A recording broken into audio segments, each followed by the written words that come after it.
Charlton Heston versus his leading lady, the onset feud that shook Hollywood. There are times when you clash with the script, the scene, or the direction, Charlton Heston once said. But my rule of thumb, the director is the captain of the ship. Yet in 1963, that ship ran aground in spectacular fashion. Heston, one of Hollywood's most respected stars at the time, found himself embroiled in a behind-the-scenes feud so intense, it became legendary. After enduring a tumultuous shoot with a famously difficult co-star, the actor reportedly snapped, "I'd rather stick needles in my eyes than work with her again." The cause? Her chronic lateness, poor hygiene, and what he later described as a personal betrayal so severe, he refused to speak to her on set. Now, 6 decades later, the curtain lifts on what really happened between the man who played Moses and the actress who nearly drove him to the edge, and why their infamous fallout forever changed the way Hollywood viewed on-screen chemistry. From no man's land to leading man, the rise of a reluctant star. Born on October 4, 1923, in the unremarkable town of No Man's Land, Illinois, Charlton Heston's early life bore little resemblance to the cinematic grandeur he would later embody.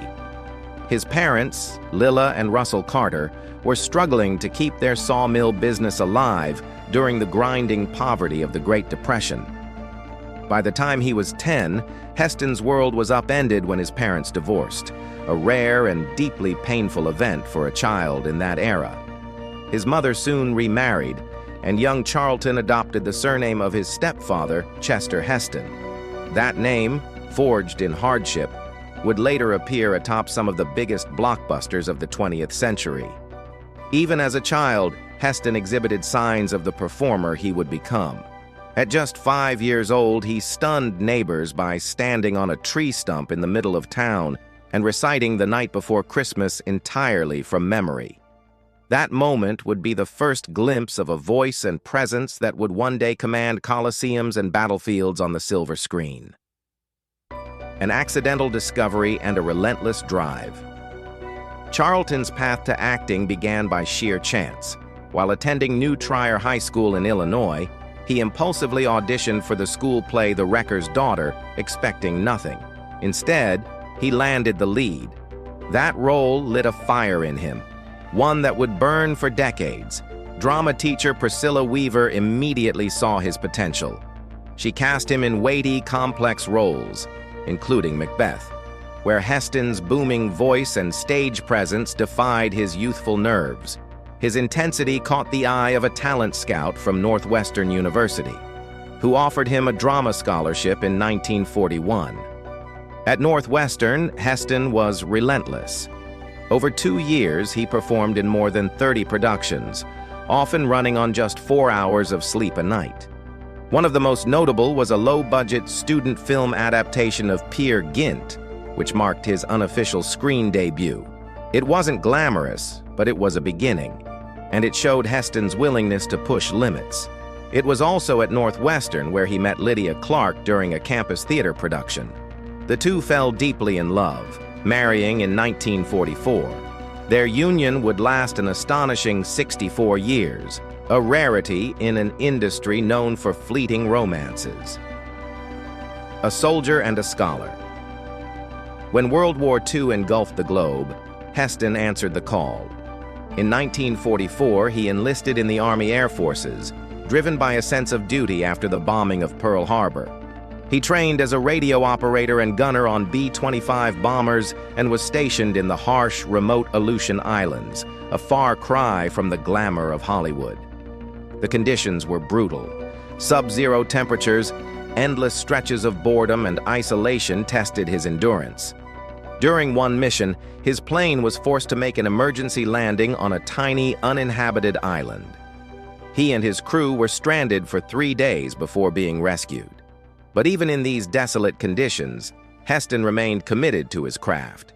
He spent his downtime studying Shakespeare, memorizing monologues by candlelight, while surrounded by snowdrifts and steel. Hell's Kitchen and the hustle for stage dreams.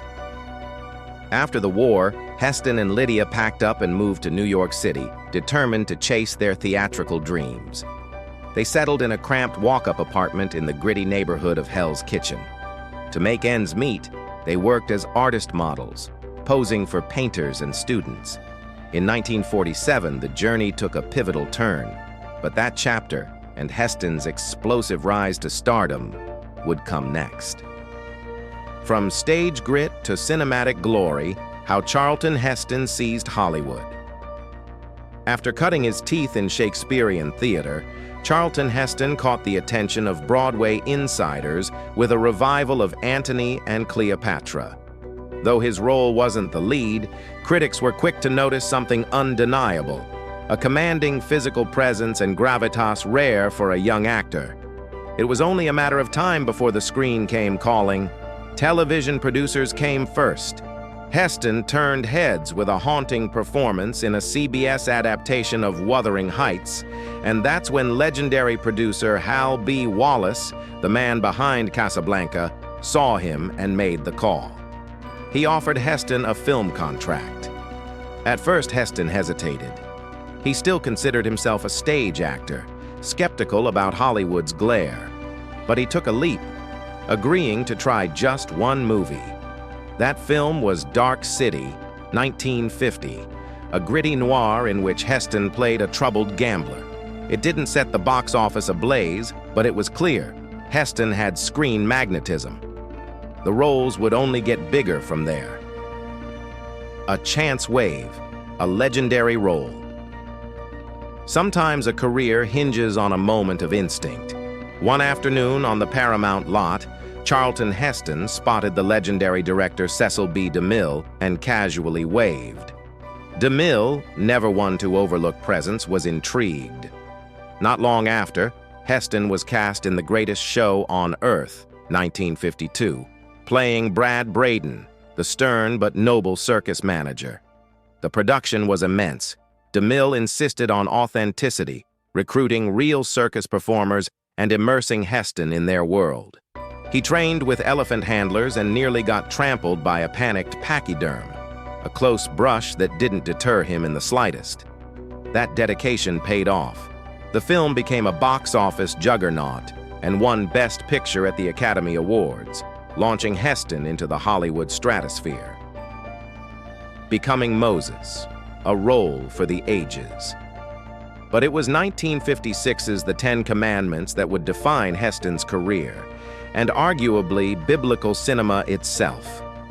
DeMille returned to direct and saw something sculptural in Heston, famously saying he resembled Michelangelo's statue of Moses. The resemblance was only part of it. Heston's stern dignity, booming voice, and otherworldly intensity made him the perfect prophet. To prepare, Heston transformed his body, shedding 30 pounds and growing out his hair and beard. He even studied bits of ancient Hebrew and Egyptian to give his performance a layer of authenticity. One of the most harrowing moments came during the filming of the Red Sea sequence. A special effects misfire sent a wave crashing into Heston and nearly drowned him. Quick-thinking crew members pulled him to safety. In a strange twist of production, Heston also provided the voice of God in the burning bush scene, unknowingly acting opposite himself. He joked later that it was both eerie and oddly fitting. When the Ten Commandments hit theaters, it was a religious epic of staggering scale. With a budget of $13 million, astronomical for the time, it grossed $12.7 million in its first run and has remained a perennial Easter favorite ever since. Heston's Moses, with his thunderous presence and windswept hair, became etched in pop culture, even parodied, but never truly matched. From prophet to warrior, Ben-Hur and the Chariot of Destiny.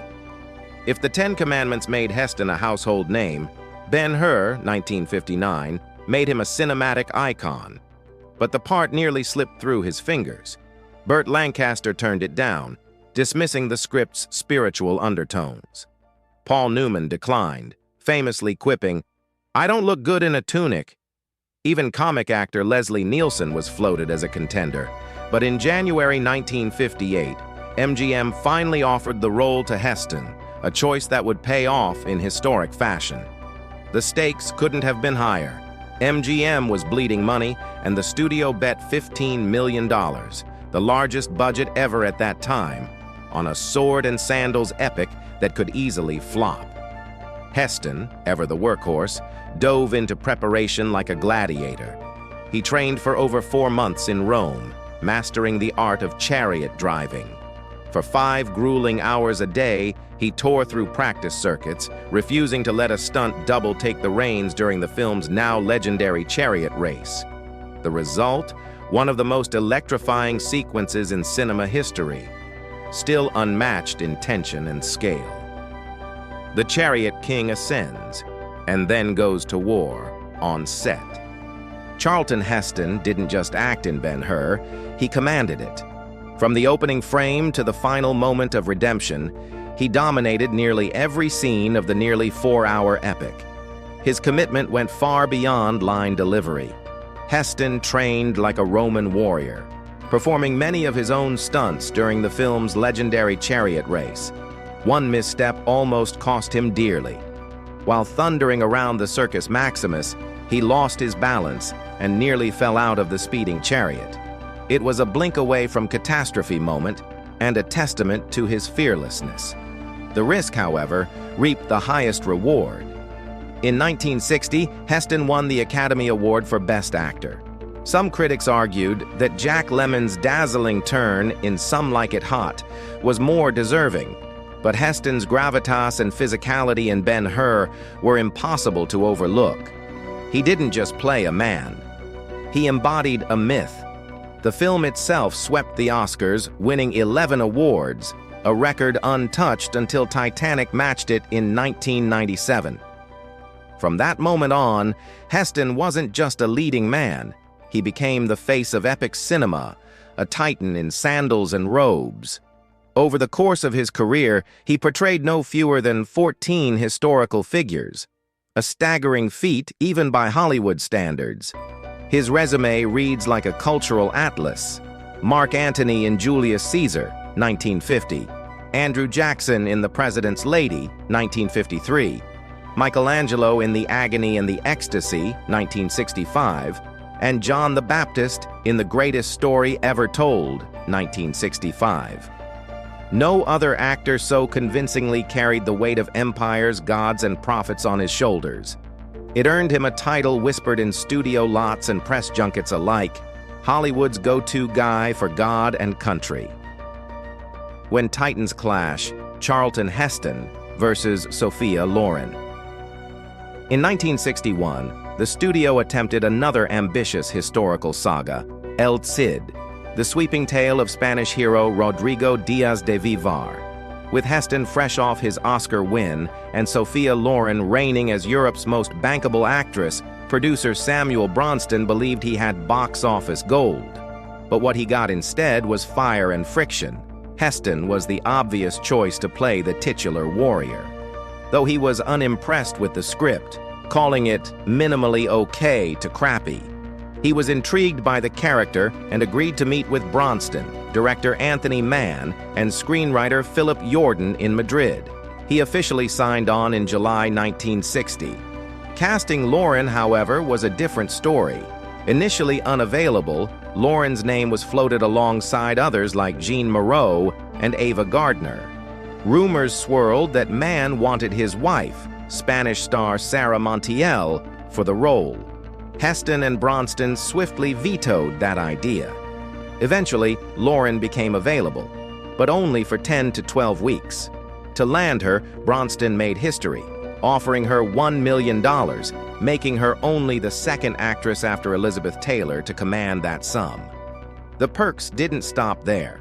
Loren also received a weekly $200 allowance for her personal hairdresser, a luxury Heston found both excessive and irritating. And that was just the beginning. Before the cameras even rolled, Loren demanded sweeping changes to the script, just 48 hours before the first day of shooting. The producers scrambled, hiring blacklisted screenwriter Ben Barsman to make emergency revisions.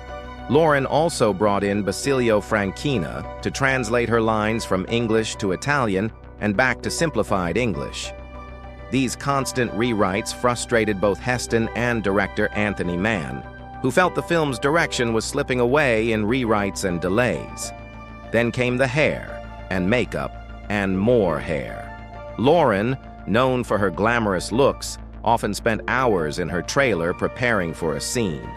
Her contract allowed these indulgences, but on a tight production schedule, those hours were gold dust, slipping through the fingers of the crew.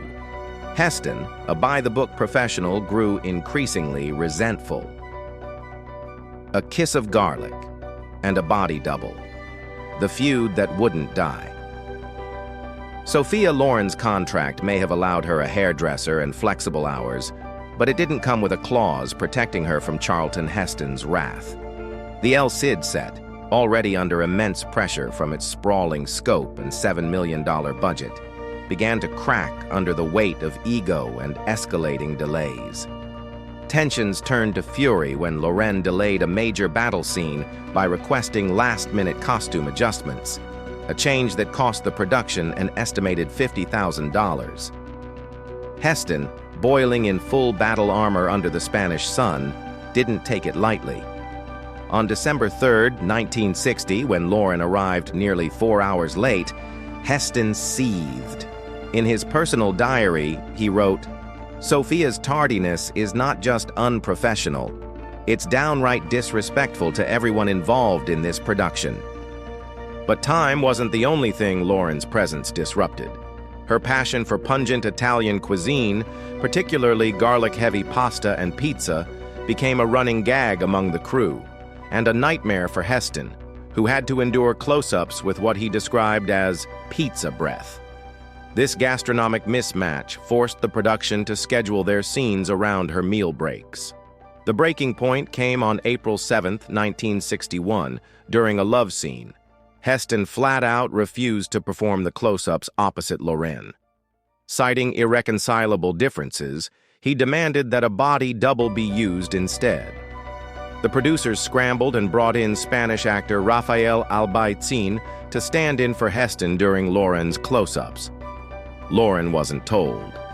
She discovered the switch on May 10th when she walked onto the set and saw Albayzin in Heston's costume. Enraged, she confronted the director and producer, igniting a furious argument that nearly shut down the day's shoot. The press caught wind of the drama. A Spanish tabloid splashed the story with the headline, "American Star Refuses to Face Italian Beauty." The final straw came during the film's climactic death scene, when El Cid dies in Shimin's arms. Heston initially refused to shoot it. Only after 3 days of negotiations and strict conditions, minimal takes, reduced crew, did he agree. The scene made it to screen, but any emotional weight was pure performance. At the film's London premiere on December 6, 1961, Heston and Loren barely acknowledged each other. Their icy photo ops were obligatory, not friendly. 3 years later, Heston was offered another role opposite Loren in Lady L. His response, a scathing letter to his agent. "I'd rather stick needles in my eyes than work with Loren again." Loren, in a 1966 interview, kept her tone cool but candid. "Charlton is a fine actor, but our working styles are very different." The feud not only poisoned their relationship, it spooked producers. No studio dared cast them together again. Heston, always the disciplinarian, used the episode in his autobiography to stress the value of professionalism. Loren, to her credit, matured. In her later memoirs, she admitted that not every battle on set is worth fighting. Every film teaches you something. Sometimes the lessons are about acting, sometimes about life, and sometimes about yourself. Even decades later, the grudge lingered. When the 50th anniversary of El Cid was celebrated in 2011, neither Heston nor Loren attended. Their absence was louder than applause. From fire to frost, Ava Gardner and the chaotic set of 55 Days at Peking. After surviving the battlefields of El Cid, Charlton Heston stepped into yet another war zone, this time with screen siren Ava Gardner. The film was 55 Days at Peking, 1963, a historical epic set during the Boxer Rebellion, but the real battles happened behind the scenes. From day one, the production, filmed on location in Spain, was plagued by chaos. On May 15, 1962, Heston arrived on set to discover that the script was incomplete. Just 140 pages of a skeletal storyline had been written. For a film meant to carry the weight of global history and geopolitical tension, it was an astonishing failure of preparation. The next 17 weeks would be marked by improvisation, delays, and dysfunction. The tension between Heston and Gardner was immediate and visible. On June 2nd, Gardner hosted a glamorous cocktail party at her apartment in Madrid for the cast and crew, a gesture meant to build camaraderie.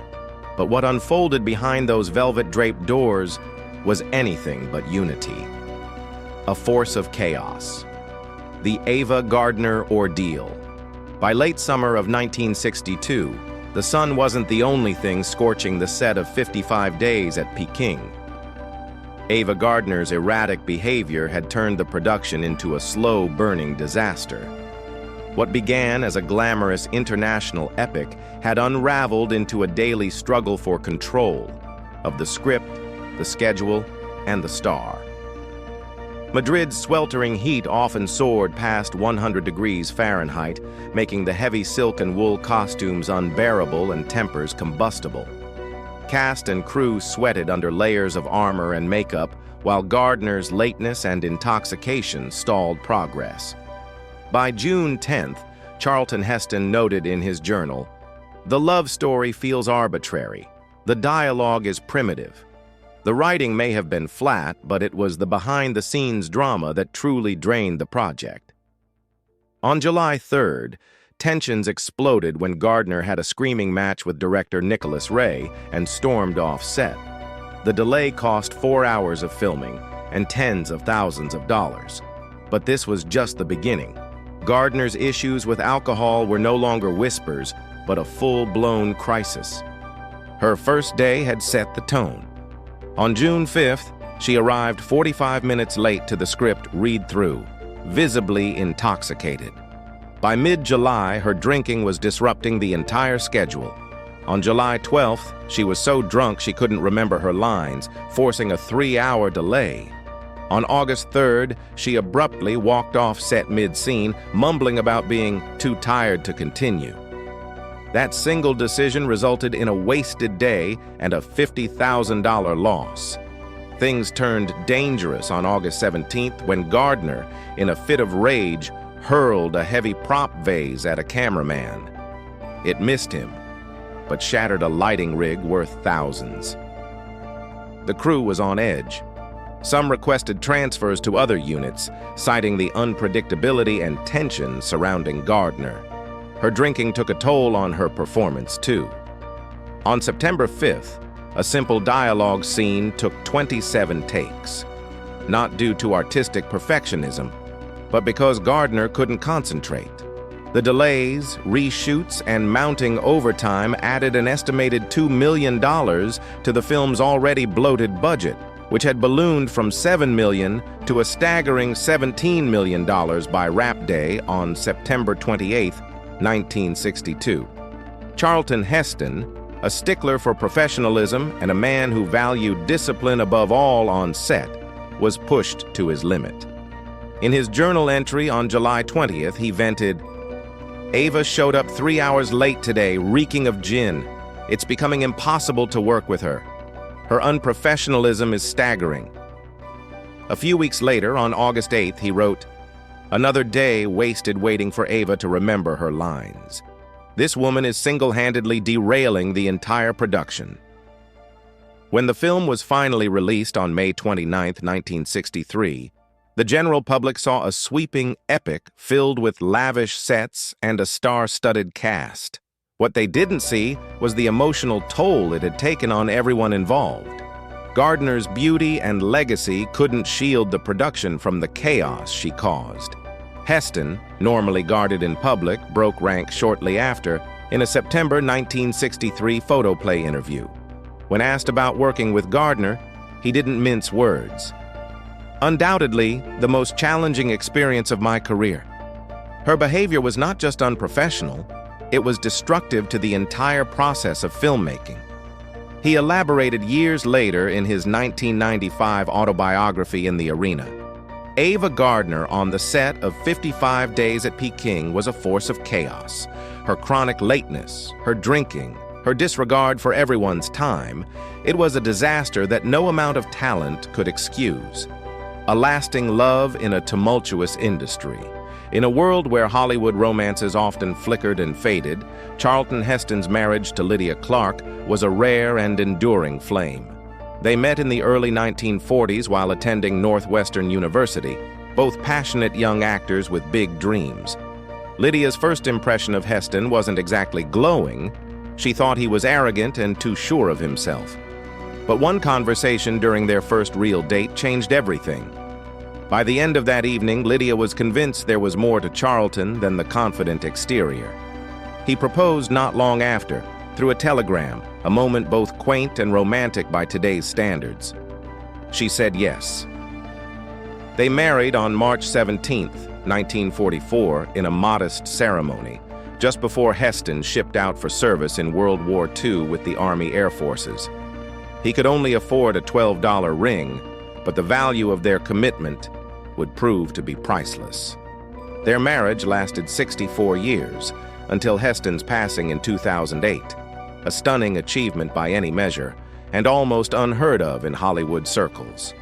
Lydia was his constant, not just emotionally but professionally. She often acted as his confidant, grounding him during the highs of fame and the lows of career frustrations.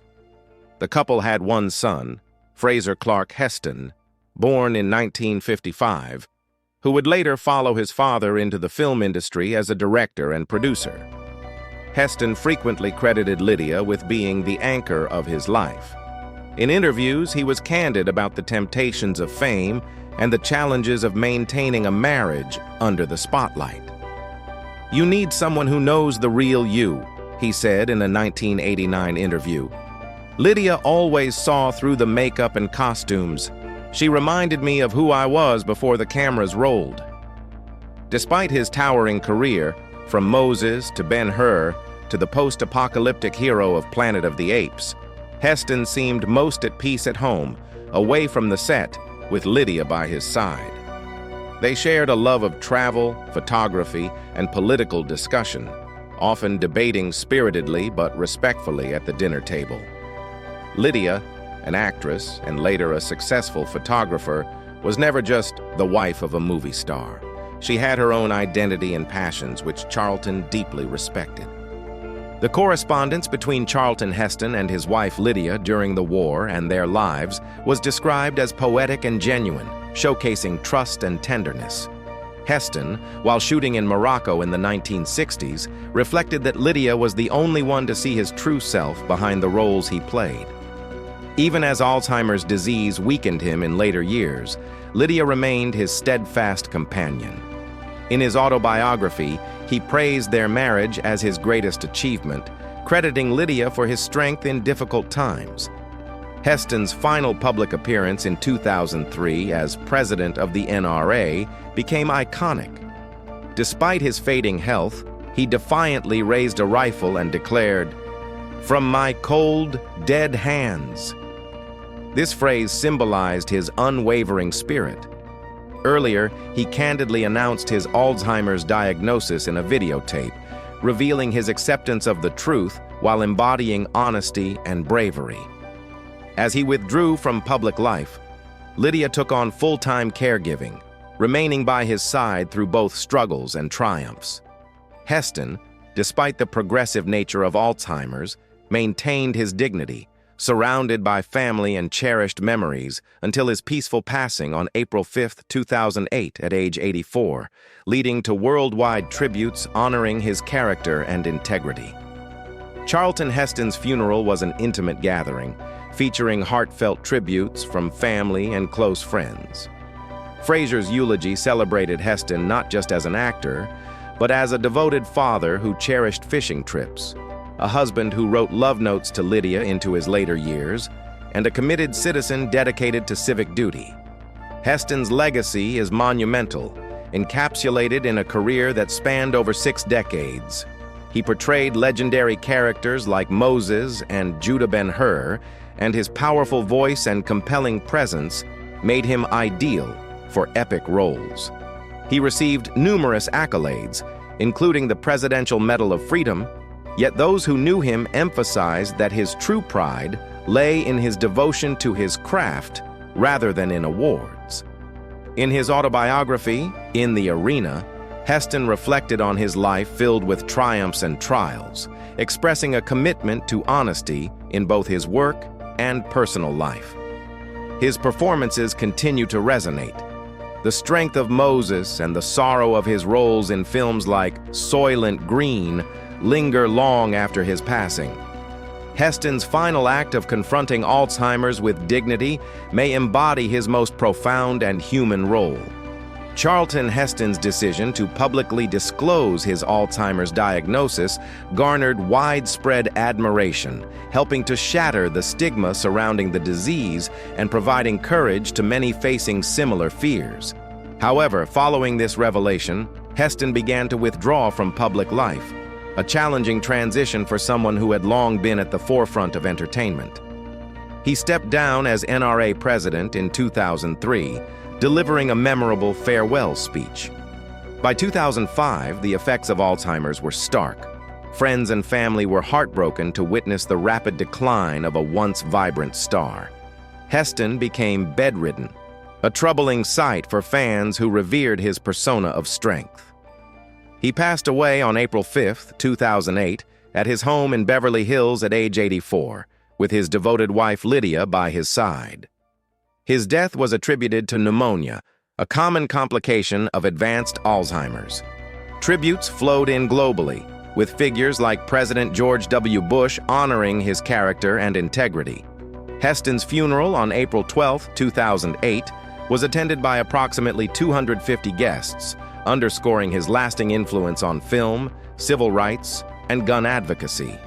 His life embodied a remarkable duality, revealing both his heroism and humanity in an unforgettable farewell,